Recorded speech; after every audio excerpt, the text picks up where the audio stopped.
Assalamualaikum warahmatullahi wabarakatuh. Bersama lagi dengan Pak B Ahmad Jubedi. Kali ini Pak B akan meneruskan tentang jaringan tumbuhan dan hewan atau struktur jaringan tumbuhan dan hewan.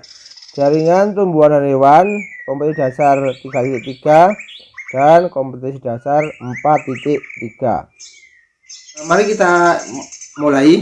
Jangan lupa tonton video ini sampai selesai biar nggak gagal paham, dicermati, dan kalau dirasa bermanfaat support, like, subscribe, dan komen serta share kepada teman-teman lain yang membutuhkan, khususnya tingkatan SMA untuk menambah wawasan tentang struktur jaringan tumbuhan dan hewan. Oke, mulai dari jaringan tumbuhan.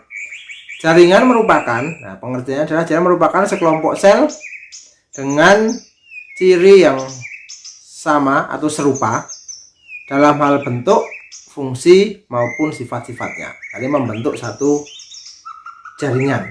Kelompok sel dengan ciri yang serupa baik bentuk, fungsi, dan sifat-sifatnya. Oke, jaringan tumbuhan, ada jaringan tumbuhan itu macam-macam.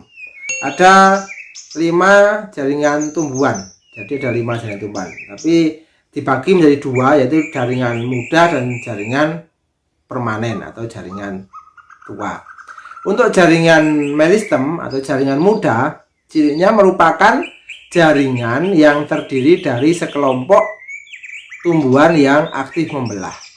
Cirinya, ukuran sel kecil, berdinding tipis, memiliki nukleus yang relatif besar, vakuola kecil, kaya akan sitoplasma. Itu adalah ciri-ciri jaringan muda atau meristem. Ada meristem macam-macam, ada meristem primer pada batang dan ujung akar. Ada ujung batang dan ujung akar selalu naik dan selalu turun pada ujung batang dan ujung akar. Meristem sekunder itu ada pada kambium, antara silim dan floem, atau antara pembuluh kayu dan pembuluh balik. Pembuluh apa? Oke ya, pembuluh kayu. Oke. Meristem apikal, ada juga meristem apikal, yaitu meristem ya selalu terdapat di ujung akar yang atau ujung batang. Itu meristem apikal di pojoknya, di ujung batang dan ujung akar batang ya. Oke, meristem interkalar terletak di antara meristem primer dewasa. Nah, di antara meristem primer dewasa. Jadi contoh di batang rumput-rumputan, sehingga batang rumput-rumputan itu kalau misalnya sejenis tebu itu batangnya keras, tapi kalau dalamnya banyak jaringan-jaringan yang masih muda. Meristem lateral yang menghasilkan pertumbuhan sekunder. Nah, contohnya perbesaran akar dan perbesaran batang. Jadi tetap aja akar itu juga tambah panjang tapi juga tambah besar. Semakin besar tumbuhannya berarti semakin besar akar dan batangnya, kan seperti itu. Oke, yang kedua jaringan permanen atau merupakan jaringan yang bersifat non meristematik, jadi tidak selalu membelah, ya, yaitu tidak tumbuh dan tidak berkembang lagi. Jadi ini adalah permanen. Jadi jaringannya itu jaringan permanen. Oke, sekarang macam-macamnya. Tadi Pak B sebutkan 5 macam. Yang pertama adalah jaringan epidermis, merupakan jaringan yang terletak paling luar pada setiap organ tumbuhan, baik akar, batang maupun daun. Jadi merupakan jaringan yang terletak di paling luar, baik akar, batang maupun daun.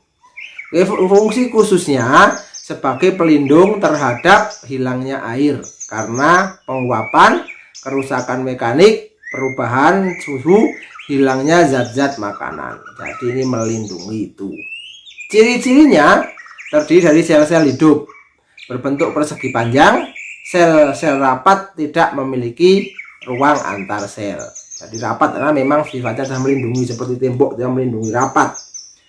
Dinding luar mengalami penebalan, mampu membentuk derivat epidermis. Jadi menyesuaikan dengan misalnya daun atau batang yang dilindungi itu menyesuaikan. Nah, derivat epidermis itu satu adalah stoma, lalu banyak namanya stomata atau mulut daun. Itu adalah pertukaran CO2 dan O2 untuk proses fotosintesis dan penguapan. Itu ada di mulut daun namanya stoma, lalu banyak namanya stomata. Yang kedua trikoma atau rambut-rambut. Nah, contohnya itu adalah pada buah, itu adalah rambutan. Itu kan ada juga ya. Tuh. Spina, duri. Nah, ya gampang, durian. Ada juga misalnya di pohon bougainville, itu kan ada durinya. Mawar. Itu selain sebagai melindungi tubuhnya tumbuhan tersebut, melindungi karena memang fungsi dari jaringan adalah melindungi. Sel kipas itu pada Cyperus rotundus atau pada rumput teki. Sel kresek pada tebu dan bambu sehingga keras gitu ya, jadi keras gitu ya. Oke, yang kedua adalah jaringan parenkim. Jaringan parenkim merupakan jaringan dasar yang ditemukan hampir di semua bagian tubuh tumbuhan. Jadi hampir semua tubuh tumbuhan itu dari atas sampai bawah itu ada jaringan yang namanya jaringan parenkim.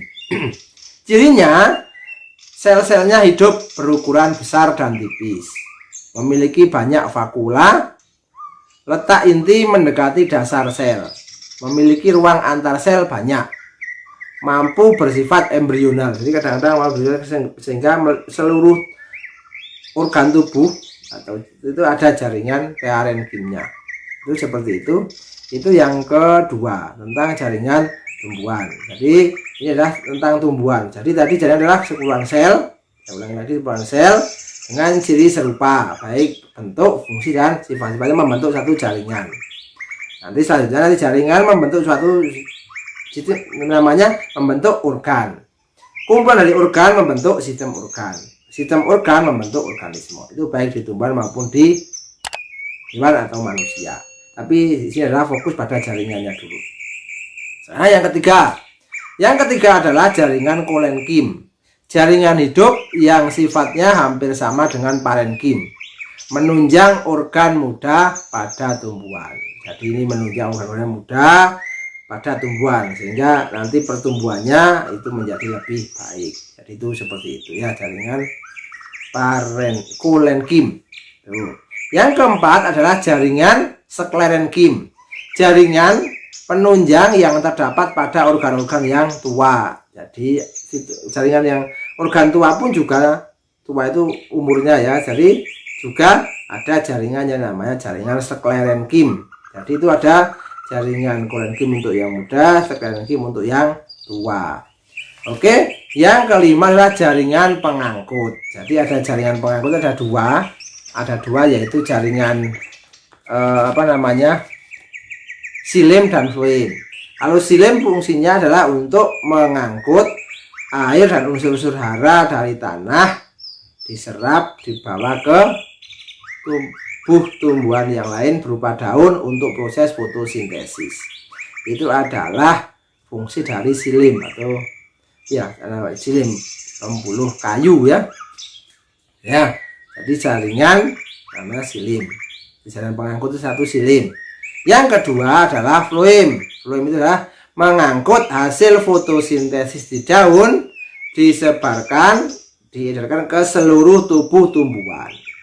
Nanti kalau misalnya diedarkannya itu sudah cukup, biasanya ada sisanya, ada beberapa tumbuhan yang sisanya disimpan di cadangan makanan, misalnya di akar, ada kan singkong, kentang dan sebagainya. Itu ada di akar. Jadi misalnya itu prinsip hidup kita juga sama, udah cukup, sisa ya disimpan, digunakan untuk persiapan ketika dibutuhkan selanjutnya.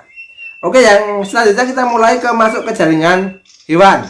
Nah, karena ini adalah sifatnya adalah pengenalan. Jadi nanti kalau misalnya mau bisa buku biologi tulisan Pak B, nah, Pak B juga menulis buku, bisa juga biologi Erlangga juga bisa ada di situ, atau di situs-situs yang, tapi ingat situs yang terpercaya ya. Jadi maksudnya misalnya erlangga.com. Di buku seperti itu kalau mau mempelajari lebih dalam, karena ini nanti kalau misalnya ada kalian itu misalnya mau memperdalam lagi misalnya sampai kuliah, itu masih akan terus digunakan. Oke, yang selanjutnya adalah jaringan hewan. Jaringan hewan itu ada 4. Ada 4 ya, sekarang ada 4 jaringan itu ada 4. Yang pertama adalah jaringan epitelium. Merupakan jaringan yang melapisi permukaan tubuh dan membatasi rongga tubuh. Ada epitel luar, epitelium namanya, ada rongga, mesotelium, dan dalam namanya endotelium. Tapi namanya semuanya adalah epitelium. Jadi seluruh tubuh kita itu dilapisi dengan namanya jaringan epitelium. Ada beberapa macam epitelium. Yang pertama epitelium pipih. Nah, yaitu ada pipih itu macam-macam, ada pipih, selapis, dan berlapis banyak. Kalau selapis misalnya pada paru-paru, pada jantung. Kalau berlapis banyak pada esofagus dan telapak kaki, gitu ya. Yang kedua epitelium silindris. Nah, selapis, ada yang silindris selapis, ada yang berlapis banyak. Kalau yang selapis, silindris yang selapis ada pada jonjot usus dan empedu. Kalau yang berlapis banyak ada pada faring dan trakea, ya. Oke, terus ada epitelium kubus, yaitu berlapis banyak atau selapis. Ada juga ada kubus yang selapis dan juga berlapis banyak. Yang selapis ada di lensa mata, di lensa mata, ada di ovarium. Yang berlapis banyak ada kelenjar keringat. Terus lagi epitelium transisi. Transisi itu ya bentuknya transisi, kadang kubus, kadang pipih, kadang silindris, kan seperti itu ya. Ada di uretra, saluran pernafasan, karena untuk fleksibilitas fungsi dari jaringan tersebut. Yang terakhir adalah jaringan kelenjar, sekresi senyawa untuk proses fisiologis. Ada dua kelenjar, ada kelenjar endokrin dan ada kelenjar eksokrin. Kalau kelenjar endokrin itu tidak keluar atau di dalam tubuh atau hormon ya, langsung masuk ke saluran pembuluh darah. Kalau yang eksokrin keluar. Kalau yang endokrin contohnya kelenjar timus, adrenal, paratinoid, dan tiroid, kelenjar gondok, kan seperti itu. Kalau yang eksokrin ada kelenjar ludah. Ludah kita itu ada kelenjarnya, kelenjar keringat, terus pankreas itu yang keluar. Oke, itu jaringan epitelium. Jadi jaringan epitelium aja ada 5 macam. Yang pertama pipih, silindris, kubus, transisi, dan epitelium kelenjar. Nah, kelenjar. Yang kedua, jaringan hewan yang kedua adalah jaringan ikat. Nah, ini jaringan yang paling besar di dalam tubuh kita. Merupakan jaringan yang paling banyak terdapat di dalam tubuh hewan, termasuk manusia, paling banyak dari sampai bawah. Berfungsi atau fungsinya: satu, menyokong dan memperkuat jaringan lain. Menyokong dan memperkuat jaringan lain. Bedakan dengan epitelium, melindungi. Yang kedua, melindungi organ tubuh dan menyimpan energi. Yang ketiga, membentuk struktur tubuh. Yang keempat adalah sirkulasi.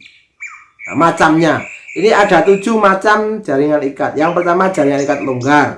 Yang kedua jaringan ikat padat. Yang ketiga jaringan ikat jaringan lemak. Yang keempat jaringan tulang rawan. Jaringan tulang sejati. Yang keenam jaringan darah dan jaringan limfe. Itu ada 7. Jadi makanya mayoritas adalah jaringan ikat di dalam tubuh hewan atau termasuk manusia. Ada darah, itu bisa sirkulasi. Ada tulang, sistem gerak. Ada tulang rawan, ada tulang rawan, nah, kan ini tulang rawan ini namanya tulang rawan. Ya, hidung dan sebagainya itu tulang rawan. Nah, darah, ikat longgar, ikat padat dan sebagainya. Itu adalah jaringan ikat. Yang ketiga adalah jaringan otot. Jaringan otot terdiri dari sel-sel otot bertanggung jawab untuk pergerakan tubuh atau alat gerak aktif. Nanti bisa dalam gambarannya adalah sistem gerak. Nah, jadi karena sebagai sistem gerak aktif, karena otot sebagai gerak aktif. Misalnya ada ini ada, nah, sini kan ada ya, ini adalah bicep dan tricep kan gitu ya. Itu contohnya seperti itu. Jadi ada 3 macam jaringan otot. Yang pertama otot polos. Nah, ini cirinya berbentuk gelendong, tidak memiliki garis gelap terang, inti satu di tengah, dan di luar kesadaran kita. Contohnya jaringan pada apa? Ada alat pencernaan dan pernafasan, sehingga tidak di luar kendali otak kita. Sehingga kalau kita tidur pun kita tetap bernafas, kita tetap ususnya tetap aja bekerja. Kita tidur, kita diam aja tetap bernafas dan tetap bekerja pencernaan kita, misalnya kita makan jam 6 pagi ya nanti sampai jam 12 itu diterus menerus diproses dalam pencernaan tanpa kita sadari ya, tanpa kita berhenti ya nggak bisa. Itu ada pada jaringan otot polos dan tidak mudah lelah. Kan belum pernah toh usus lelah kan seperti itu, jadi terus tiba-tiba berhenti ya itu kan enggak.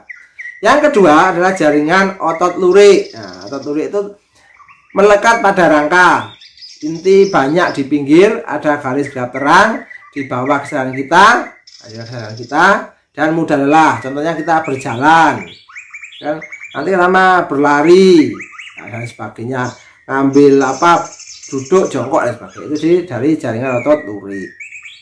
Nah, bisa bicep tricep, nah, misalnya ini ya, ini bicep tricep, nah, ini ya, ini itu terus otot rangka pada tubuh kita. Jadi otot itu sebagai alat gerak aktif, sekali lagi alat gerak aktif. Oke ya, oke ya, jangan lupa sampai sini bantu like, subscribe ya, dan komen nanti ya. Oke, untuk menyemangati Pak B.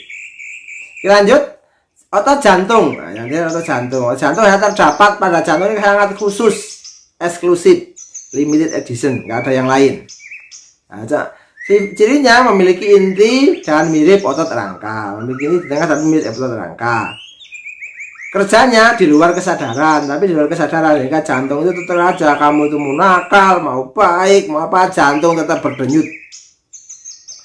Mau taat pada orang tua atau tidak, mau apapun, jantung tetap berdenyut dan tidak pernah menampakkan dirinya. Itulah yang namanya jantung. Filosofi jantung itu jadi tidak pernah menampakkan dirinya, tapi terus bekerja dan bekerja. Bahkan kalau berhenti sebentar saja sudah menimbulkan penyakit. Ya kan seperti itu.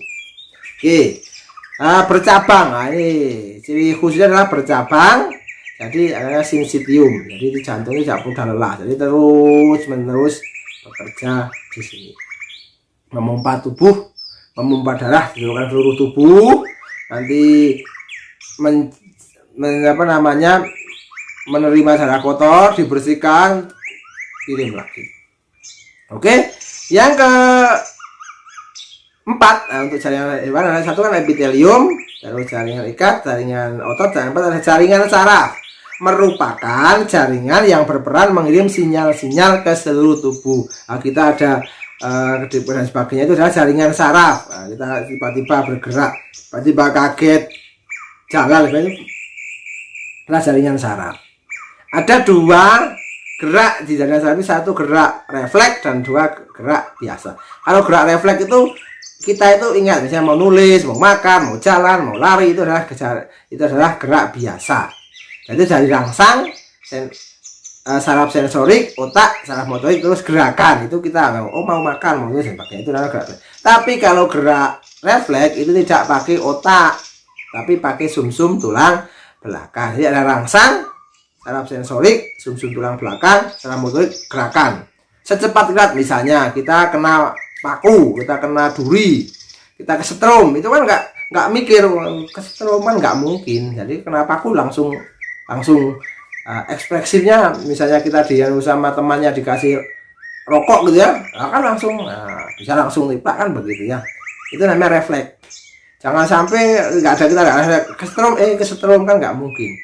Jadi nggak mungkin seperti itu refleks, karena tidak dipikir dulu ini kesetrum ya, nanti cepat mati kan begitu ya kalau seperti itu. Refleksnya kan macam-macam ya begitu ya. Jadi seperti itu. Oke, ini adalah jaringan saraf. Ini semoga bermanfaat. Ada juga jaringan tumbuhan dan hewan yang Pak bisa sampai di sini singkat. Semoga bermanfaat, semoga menginspirasi. Jangan lupa like, subscribe, dan komen untuk menyemangati Pak B untuk berbagi ilmu. Semoga bermanfaat. Sampai ketemu lagi. See you next time. Assalamualaikum warahmatullahi wabarakatuh.